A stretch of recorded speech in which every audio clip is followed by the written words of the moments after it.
إنما يخشى الله من عباده العلماء آمنت بالله صدق الله العظيم إن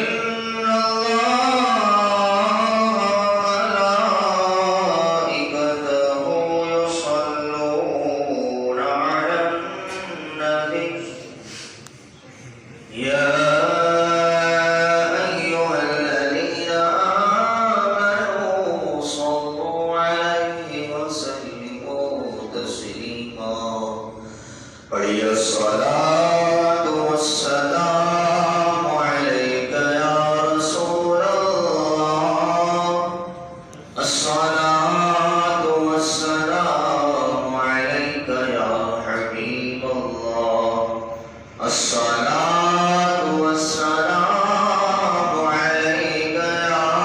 نبي الله وعلى آلك وصحابك يا نور الله محترم پیارے بھائی، اللہ رب العزت کی فضل و کرم سے رب تعالیٰ کی عطا کردہ توفیق سے نماز جمعہ کی ادائیگی کے لیے ہم سب حاضر ہیں۔ اللہ رب العزت ہم سب کی حاضری کو، نماز کی ادائیگی کو اپنی بارگاہ میں قبول و منظور فرمائے، اور اللہ کریم روز جمعہ مبارک کی برکتیں، سعادتیں، فضیلتیں ہم سب کو نصیب فرمائے۔ ماہ شعبان معظم جاری وسانی ہے۔ ماہ شعبان معظم کی فضیلتوں کے لیے اتنا ہی کافی ہے کہ پیارے محبوب علیہ السلام نے ماہ شعبان معظم کی فضیلت سے متعلق فرمایا شعبان شہری، کہ شعبان یہ میرا مہینہ ہے۔ پیارے محبوب علیہ السلام نے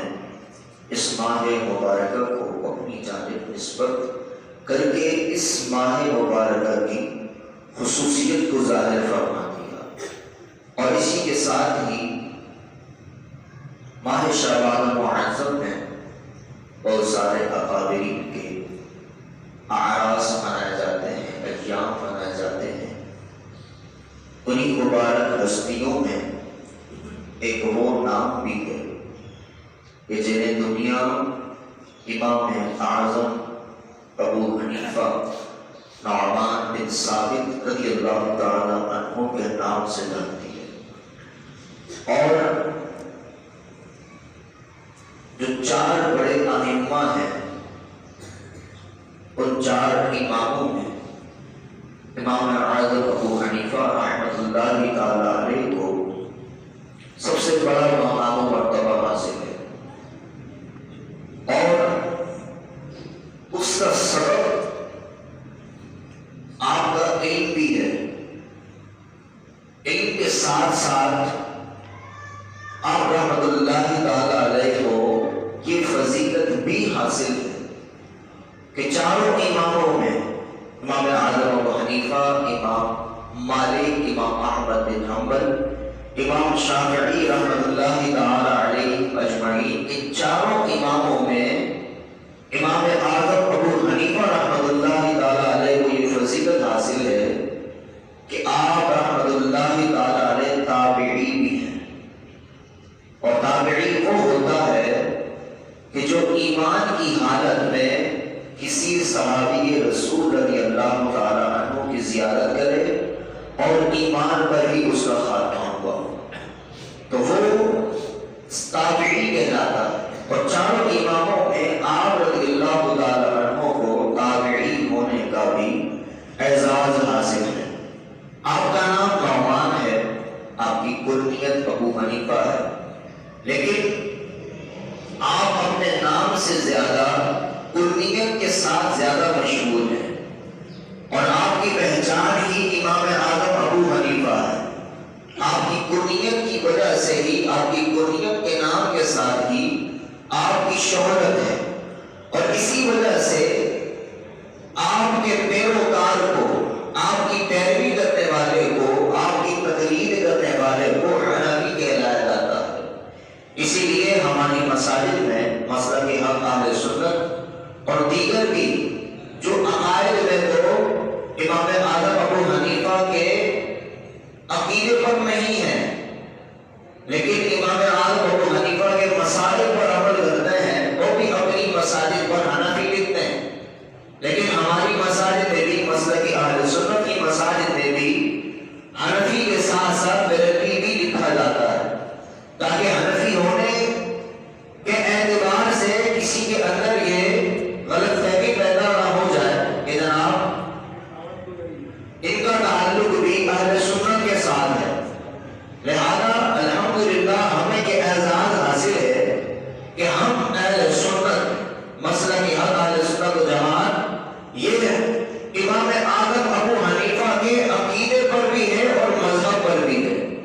ان کے مسائل پر بھی عمل کرتے ہیں، اور جو عقیدہ امام اعظم ابو حنیفہ کا تھا وہی عقیدہ ہمارا بھی ہے. اور ان چاروں اماموں میں آپس میں عقیدے کے معاملے میں کوئی اختلاف نہیں. مسائل میں تو ان چاروں اماموں میں اختلاف ضرور تھا، کیونکہ ان چاروں اماموں کے اندر اللہ تبارک و تعالیٰ نے یہ وصف فرمایا کہ یہ چاروں امام جو ہے مجتہد تھے، اور مجتہد وہ ہوتا ہے کہ جس کے اندر اتنی صلاحیت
جب کسی صحابہ رسول رضی اللہ تعالیٰ عنہ کو ہم پیارے محمود علیہ السلام کی ذات کے ساتھ مقابلے کے طور پر پیش نہیں کرتے، تو یہ تو دور کی بات ہے کہ کسی تابعی کو ہم پیارے محمود علیہ السلام کے مقابلے کے لیے پیش کریں، یہ تو ہمارا نظریہ ہی نہیں ہے۔ اور اس کی بہت ساری مثالیں دی جا سکتی ہیں، جیسا کہ حضرت سیدنا عمر رضی اللہ تعالیٰ عنہ کو فاروق اعظم کہا جاتا ہے، تو جب فاروق اعظم کہنا شرک نہیں ہے، فاروق اعظم کہنا غلط نہیں ہے، تو اسی طرح امام اعظم کہنا بھی غلط نہیں ہے۔ پیارے محبوب علیہ السلام کو تو وہ امامت حاصل ہے کہ ایسا امام تو کوئی ہے ہی نہیں۔ اگر ہم امام اعظم کو امام اعظم کہتے ہیں تو آپ کے دور کے اعتبار سے کہتے ہیں کہ آپ کا جو دور تھا، آپ کے دور میں آپ جیسا کوئی امام نہ تھا، آپ ہی سب سے بڑے امام تھے، اسی لیے آپ کے دور کے اعتبار سے آپ کو علماء نے امام اعظم کہا۔ تو لہذا لوگ بہکانے کی، گمراہ کرنے کی کوششیں کرتے ہیں، ان کی باتوں میں نہ آنے میں ہی امان ہے۔ اللہ تعالیٰ ہمیں علماء حق کے ساتھ وابستگی عطا فرمائے۔ اور امام اعظم ابو حنیفہ رحمۃ اللہ تعالیٰ علیہ کو رب تبارک و تعالیٰ نے بہت ساری خوبیوں سے نوازا۔ رب تبارک و تعالیٰ نے آپ کو ایسا علم عطا فرمایا کہ جو آپ کو ظاہری طور پر بھی رہنمائی کرتا تھا، اور آپ کو باطنی علم بھی ایسا حاصل تھا کہ آپ رحمت اللہ تعالیٰ علیہ کی رہنمائی ہو جایا کرتی تھی۔ جو شخص وضو کرتا ہے، وضو کرنے میں اعضاء جو دھوئے جاتے ہیں، حدیث مبارکہ کے مطابق جب انسان وضو کرتا ہے تو جن جن اعضاء وضو پر پانی بہایا جاتا ہے، ان اعضاء سے بندے کے گناہ جھڑتے ہیں۔ آپ رحمت اللہ تعالیٰ علیہ کے علم کی یہ شان، رب تعالیٰ کا ایسا کرم تھا آپ پر کہ آپ کوفہ کی جامع مسجد میں کسی شخص کو اگر وضو کرتا ہوا ملاحظہ فرماتے ہیں تو وضو کے پانی سے جو گناہ جڑ رہے ہیں آپ کو نظر آ رہا ہوتا تھا کہ اس کے کون سے گناہ جڑ رہے ہیں، اس کے کون سے گناہ جڑ رہے ہیں، آپ رحمت اللہ تعالیٰ علیہ کو بھی نظر آتا تھا۔ ایک نوجوان آپ کے سامنے وضو کر رہا تھا، آپ نے ملاحظہ فرمایا تو اس نوجوان سے کہنے لگے، اے بیٹا، ماں باپ کی نافرمانی سے توبہ کر لو۔ چنانچہ وہ شخص کہنے لگا، میں نے توبہ کی۔ آپ نے ایک اور بار ایک شخص کو ملاحظہ فرمایا تو اس سے آپ فرمانے لگے، اے بیٹا، زنا سے توبہ کر لے۔ تو آپ رحمت اللہ تعالیٰ علیہ کو یہ نظر آ رہا تھا کہ جو گناہ جڑ رہے ہیں یہ کون سے گناہ کرنے والا ہے، لہذا آپ جس کے جو گناہ دیکھتے تھے آپ کو حکم فرمایا کرتے تھے، بیٹا فلاں گناہ سے توبہ کر لو، فلاں گناہ سے توبہ کر لو۔ آپ کسی کی جاسوسی میں نہیں پڑتے تھے، آپ کسی کی ٹو میں نہیں لگتے تھے، جناب مجھے لوگوں کے عیوب پتہ چل جائیں۔ آپ کو تو اللہ تبارک و تعالیٰ نے ایسا کشف عطا فرمایا تھا کہ آپ صرف وضو کے قطرے دیکھتے تھے، اس پانی کو دیکھا کرتے تھے، اس پانی کے اندر آپ کو یہ نظر آ جایا کرتا تھا کہ یہ کون سے گناہ کرنے والا ہے۔ لیکن آپ کو یہ انعام رب تعالیٰ کی طرف سے تھا، اس پر آپ کی کوئی پکڑ بھی نہیں تھی کہ آپ لوگوں کے گناہ دیکھ رہے ہیں، آپ پر کوئی پکڑ نہیں تھی۔ رب تعالیٰ کا کرم تھا، رب تعالیٰ کا فضل تھا، لیکن رب تعالیٰ کی بارگاہ میں عرض کرتے، مولا مجھ سے یہ علم تو چھین لے، مجھ سے اس علم کو تو سلب فرما لے۔ یہ جو لوگوں کے عیوب مجھ پر ظاہر ہو جاتے ہیں، یہ جو لوگوں کے گناہ مجھ پر ظاہر ہو جاتے ہیں، مجھ سے یہ علم چھین لیا جائے، مجھے کسی کے گناہ نظر نہ آئے۔ لہذا آپ کی دعا کرنے کے بعد جب کسی شخص کو آپ وضو کرتا ہوا ملاحظہ فرماتے ہیں تو آپ کو پھر اس کے گناہ نظر نہیں آیا کرتے تھے۔ جہاں ہم امام اعظم ابو حنیفہ کو نماز میں اپنا امام مانتے ہیں، مسائل میں اپنا امام مانتے ہیں کہ یہ ہمارے امام ہیں، ہم ان کے پیروکار ہیں، ہم حنفی کے جاتے ہیں، تو اس نصیحت پر بھی امام اعظم کی اس سیرت پر بھی ہم غور کریں۔ ہمیں تو بے چینی لگ جاتی حالانکہ قرآن پاک میں فرمایا ہے وَلَا تَجَسَّسُوا کہ کسی کی توبہ مت پڑھو، لیکن ہم تو کھریدتے ہیں، ہمیں کوئی کسی کی کمزوری پتہ چل جائے، ہمیں کسی کا کوئی عیب پتہ چل جائے، ہمارے ہاتھ میں تو پھر پاور آ جائے گی، ہمارے ہاتھ میں اگر کسی کی کمزور بات آ جائے تو ہم اس سے جو کچھ کروائیں، ہمارے پاس کسی کا راز ہو ہم راز فاش کرنے میں دیر نہیں لگاتے، اگر ہمیں کسی کے بارے میں کچھ ایسی خبر پتہ چل جائے کہ جو معاشرے میں بری سمجھی جاتی ہو ہم پھر اس کو چرچا بھی کرتے ہیں، تو میں بولتے کیا ہوا کیا ہوا، اگر کسی کے گھر سے کسی طرح کی آواز آ رہی ہوتی ہے، اگر علم میں آ جاتا ہے جناب اس گھر کے اندر جھگڑا ہوا ہے تو لوگ دو میں پڑ جاتے ہیں، کیا بات ہے، کس بات پہ جھگڑا ہو رہا ہے، یہ بیوی کے درمیان اگر کوئی بات ہو جاتی ہے تو پڑوسیوں کو بے چینی ہونے لگ جاتی ہے، جناب ان کی بیوی کے درمیان آخر کیا بات ہوئی ہے، اگر مثال کے طور پر کسی کی طلاق بھی ہو جاتی ہے تو ہم فوراً تحقیق کرنے کے لیے جانے ہو جاتے ہیں کہ جناب طلاق ہوئی کیوں ہے، کیا وجہ ہے، ہو سکتا ہے اگر کسی نے طلاق دی ہے کسی شرعی مجبوری کی وجہ سے دی ہو، شریعت اس بات کا تقاضا کر رہی ہو اس وجہ سے طلاق دی ہو، اور جب طلاق ہو جاتی ہے پھر طلاق کے بعد تو پھر دوسروں کے گناہ کھولنے کا ایک بازار گرم ہوتا ہے، جتنی بھی اچھائیاں ہوتی ہیں خوبیاں ہوتی ہیں ان پر تو پردہ آ جاتا ہے، جتنے بھی گناہ ہوتے ہیں وہ سارے گناہ کھولنے لگ جاتے ہیں، اگر مثال کے طور پر کسی کی بیٹی گھر سے بھاگ جاتی ہے یہ بڑی شرم کا معاملہ ہوتا ہے، حیا کا معاملہ ہوتا ہے، لیکن پھر بھی اسی باپ سے جا کر اسے تیری بیٹی بھاگ گئی ہے، اب سوچئے جس کی بیٹی نے یہ معاملہ کیا ہو، جس کے بیٹے نے یہ معاملہ کیا ہو اس کے دل پر کیا گزرتی ہوگی، ہمارے دل میں یہ بات آ گئی ہم اس کا چرچا نہ کریں، ہم اس کو پھیلائیں نہیں، اگر کسی کے گھر کی کوئی پردے کی بات ہمارے علم میں آئی ہم اس میں پردہ رکھیں، ہم اس کو چھپانے کی کوشش کریں، اگر ہمارے گھر کی کوئی بات ہوگی ہم اس کو چھپانے کی کوشش کریں گے، اگر دوسرے کے گھر کی بات ہمیں پتہ چل جاتی ہے تو ہم ڈھنڈورا پیٹنے لگ جاتے ہیں، لہٰذا امام اعظم ابو حنیفہ رحمۃ اللہ تعالیٰ علیہ کی اس سیرت طیبہ سے یہ سبق حاصل کرے کہ دوسروں کے گناہ حاصل کرنے کے لیے دوسروں کے عیوب پر مطلع ہونے کی بھی کوشش نہ کریں، اگر کسی کا عیب پتہ بھی چل جائے تو پتہ پوشی کریں، کیونکہ حدیث مبارکہ میں فرمایا گیا کہ جو دوسرے مسلمانوں کی عیوب پر پردہ رکھتا ہے اللہ تبارک و تعالیٰ قیامت کے دن اس کے گناہوں پر بھی پردہ رکھے گا،